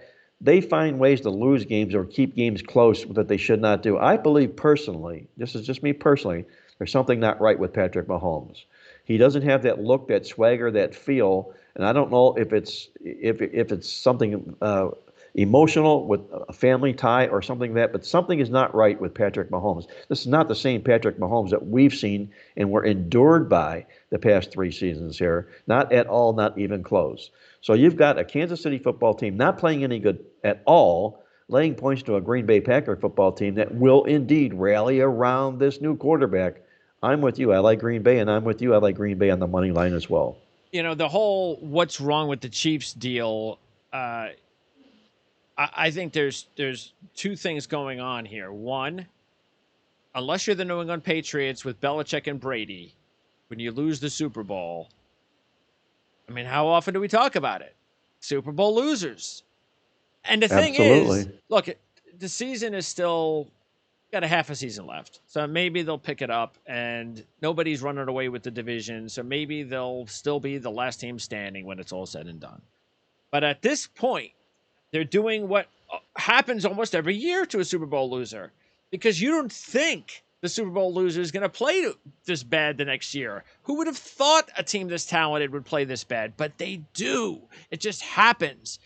Throw in the fact that Andy Reid having all of those personal issues to deal with the week of the Super Bowl. How has that not carried over to the summer and to the regular season the next year? And I'm not saying that Chief players are thinking about that, but if the head coach is not focused, it has to trickle down to the players. It has to trickle down to the game plan. It has to trickle down, and then throw in the fact that what we just said, you know, it's a Super Bowl losing dynamic. And I think that's part of the reason. I think there's 2 things that are definitely weighing the Chiefs down. I got to ask you a question here. If Green Bay takes Kansas City out again on Sunday, who is the leading candidate in your mind to do the eulogy for the Kansas City Chiefs? We're going to need something like that, because this football team will be all but dead and buried if they don't win this football game. And there's one point about winning a football game, and there's another by winning by 8 points. I think this is the biggest value play of the year so far in the National Football League. By the way, the last time the Packers were a 7.5-point dog, it was in the postseason 2 years ago against the San Francisco 49ers. But that was postseason. Yes. Okay, now let's get to another upset play. Now, this one I feel better with the Packers, and that's because of the opponent, because the Chiefs are just not playing all that well. But I'm gonna ride the Titans this week, and I'm gonna do that again. Same thing. I love the points. I'm gonna risk the 3-1 because it's too good to be true. Getting 3-1 on a team as talented as Tennessee. Yes, we all know Derrick Henry ain't playing, which is the whole reason the line is what it is. But this isn't the second and third and fourth game without Henry. This is the first game without him. And this is national TV. And you came off a huge win last week, and you have now won 4 straight games, including 3 as dogs. The last 3, you continue to get disrespected. And, you know, Mike Vrabel is not going to, kind of preach a little bit of that during the week as they prepare as 7.5-point dogs to the Rams. So they're getting Von Miller. Look at us. We're the stars. You know, we're in LA. It's Sunday Night Football. But I just think Tennessee, whose defense still not great, but at least, they come up with turnovers now. So that's important. Sacks, that's important. So they're doing enough on defense that the offense humming so well. It'll be interesting to see what happens with the running game. I just don't see it talent-wise on the roster. I don't know what they're thinking about. Maybe they know something we don't about Adrian Peterson's workouts and, Donta Foreman. Maybe they think they got something there. McNichols is not, a full-time running back. He's basically a third down back, like a James White type. But, again, you still potentially have Julio Jones. You have A.J. Brown. I just think this is too good to pass up. They're just too good of a football team. And they've done it before this season, and I think they'll do it again and cover as a dog. And maybe win. Well, rest assured that Tennessee will be playing a running back by committee moving forward here until such point that one of the running backs emerges and ends up being the main go-to guy. And it usually ends up happening. That's the case where a lot of these backup running backs end up becoming starting running backs because they were given that particular chance. As far as this football game goes, it's very rare that you'll find a team that was a double-digit favorite that dresses up now the next football game as a touchdown underdog. That's a vast role change here for the Tennessee Titans in a football game like this. Tennessee is also coming in off confidence-building 3 straight-up underdog wins in a row, and they're cast into another underdog role this particular week. I feel personally the pressure is all on the L.A. Rams in this football game to go out and try and trample down this wounded dog in Tennessee. And I think it's going to be very, very difficult to do just that. I'm a big Rams fan, and I'd be stunned if they don't play in the Super Bowl this year. But having to win football games by margins like this, in situations like this, I think is just pushing the envelope as far as the Rams are concerned. I'm with you. I'm on Tennessee in this game as well. Yeah, I'm the same. I mean, the Rams are my preseason pick to win the Super Bowl. I'm not deviating from that at this point, but I just think this is too good of a spot to not try to take advantage of. Okay, a couple more to go, and we're going to talk about a team that was my 5-star pick last week, and now I'm going to go against them as my 4-star because I was absolutely disgusted by what I saw last week with the Browns' performance against the Steelers. Just disgusted. And there's something obviously going on there. You got the OBJ is just causing all sorts of issues. That's not good for morale.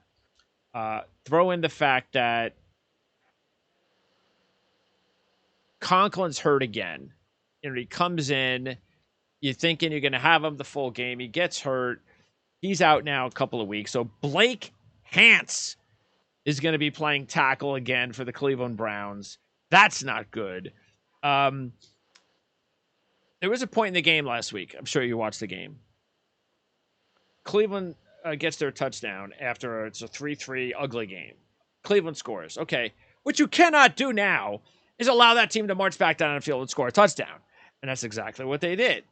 Then they get the ball. And by the way, when Pittsburgh starts their march down the field, they get it midfield. They get a 4th and 1. What do? They go for it. Pick up the first down, continue the drive, score a touchdown. I don't know what they were thinking with the 2-point conversion thing, but all right, whatever. It's 10-9. Now, Cleveland gets the ball back. They start marching down. They get the ball at midfield. 4th and 1. Punt? How do you punt? I was completely... When that happened, and in Pittsburgh, we did 2 plays, got right back to midfield. How in the world, after the other team just went for it on 4th and 1 at midfield and got it, do you, with 4th and 1 at midfield, punt? And that is not good for morale either. That you're playing that game. Why? Because you have a 1-point lead? You mean maybe you would have went for it if it was 10-10? I don't know what Kevin Stefanski, who's done a good job, is thinking. But he's not doing good in the AFC North. He's now 0-7 against the spread in the division, which is just weird considering how well he's been doing as a head coach. I also believe that the Bengals, they lost to the Jets, but they didn't play awful. Chase drops a touchdown pass, yes. But overall, it wasn't like they were just bumbling idiots last week. I still think very highly of the season for the Bengals. They're only a 2.5-point favorite at home against Cleveland. I think this is a perfect spot for the Bengals to exact some rivalry, revenge over the Browns, considering, the Browns have had the better of them lately. So I'm taking the Bengals minus the 2 in this one against the Browns, who are just a mess in my mind at this point. They should just get rid of OBJ. Cut him. I don't even know why he's still on the team. Well, the reason he's on the team is if they cut him, it's going to cost him about $12.5 million. Okay, they can wait till a later date and do that and save about $10 million. That's the when reason. Is that? Okay? Is that during the season or after? No, I believe it's after the season. Okay, so they can still do that, but so just keep him all inactive. they have to do it fine. Exactly. Keep him away right. from That's the what team. They'll do. But I think there's more going on with the Cleveland Browns than just OBJ. Some rumors are out there about Baker Mayfield also being a problem within the locker room, which I kind of find it hard to believe because he's a real team-type player.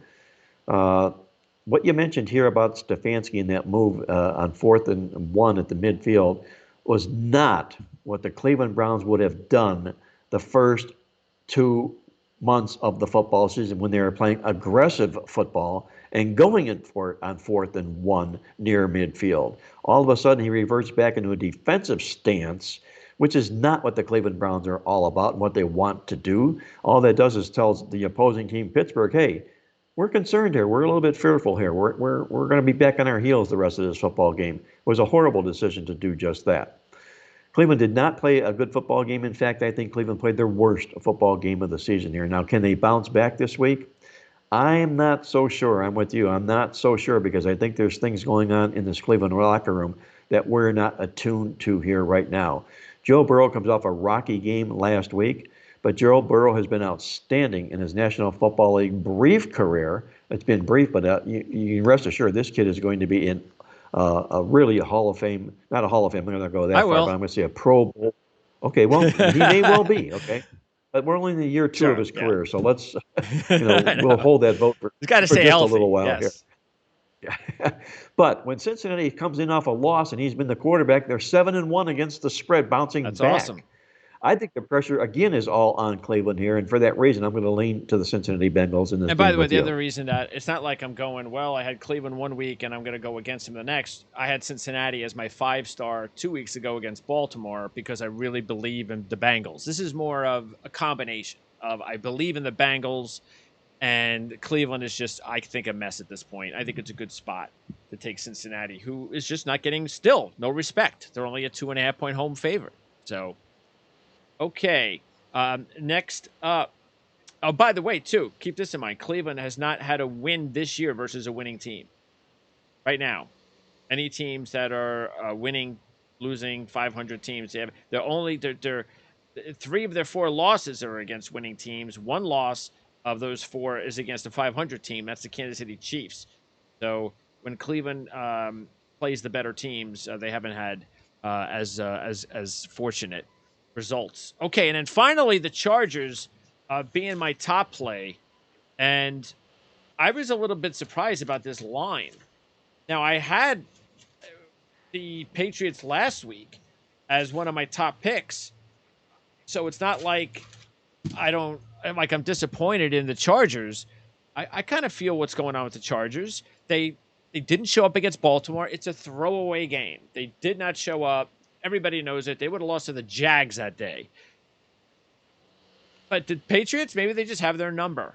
And that's all it is. It's maybe a matchup thing, whatever. But it's Bill Belichick, and Herbert is still learning. Patriots are a better team than I think people realized, and that's why I liked the Patriots last week. But this is the Eagles.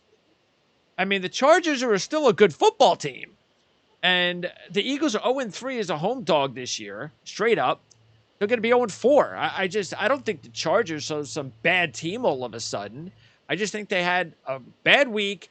They lost a tough, close football game. But now they're playing a team. Oh, they beat Detroit. I don't care about that. I mean, is that why the Chargers are a 1-point favorite? Because they blew out Detroit? So I like the Chargers a lot in this game.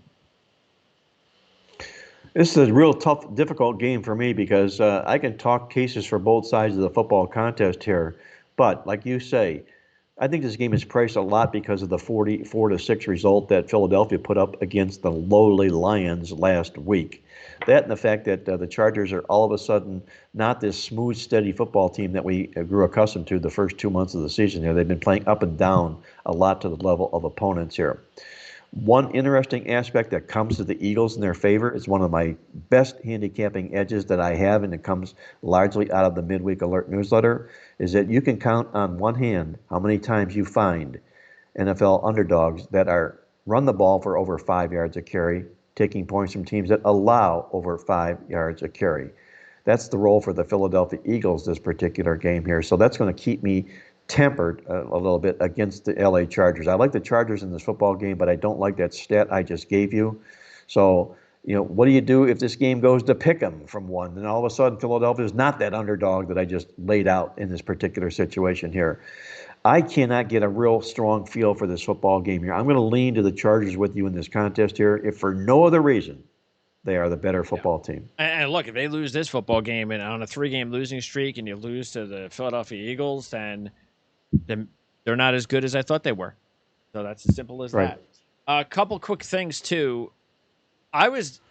Both Ryan Dunleavy and I liked Arizona, and we were going to take them, but then we had to obviously get them off the board because nobody knows now what's going on with Kyler Murray. And I thought everything was going to be fine. It still might be, but I'm just a little bit more worried now than I was because he's not practicing. Or wasn't practicing. I don't know if he practiced yesterday or not, or today. I don't know what the situation is. Yeah, on the last practice day, but that worries me, especially the fact that what if he does play and then he gets hurt and he comes off the game? So I have to stay away from that game now.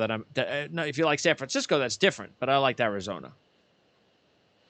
Well, I was on the other side of the game. I like San Francisco for the bubble burst factor for Arizona in the football contest. The week of rest for Frisco in this game as well.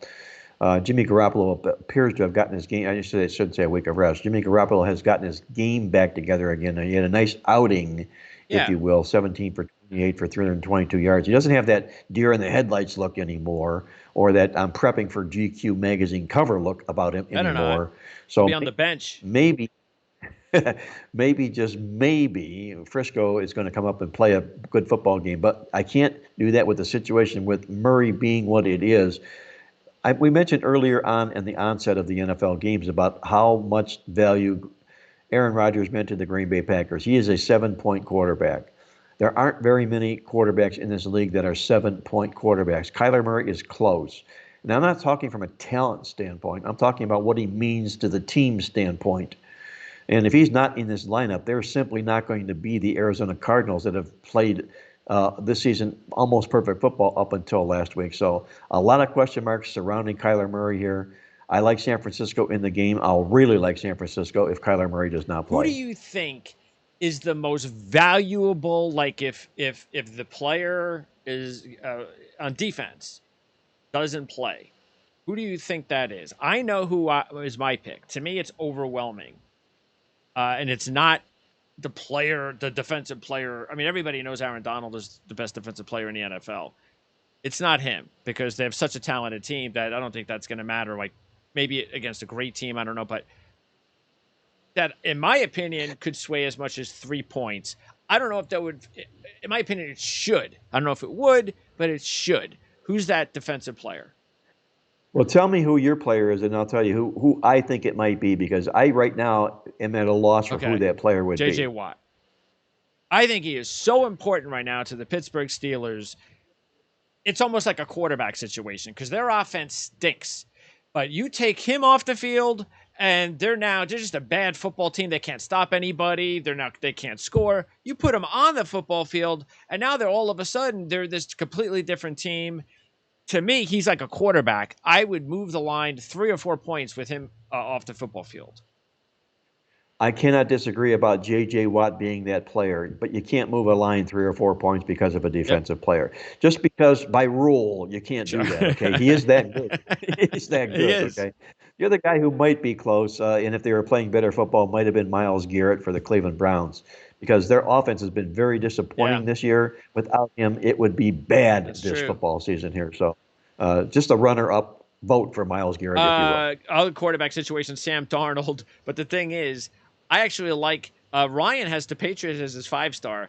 I actually like Carolina this week because of their defense. I love the acquisition of Gilmore now. They've got a really good front seven. Burns, Reddick. I think the defense is going to carry this team as long as they can. McCaffrey may be back this week. That's a possibility. So I know there's this talk, will Sam Darnold play? Will he not? Who cares?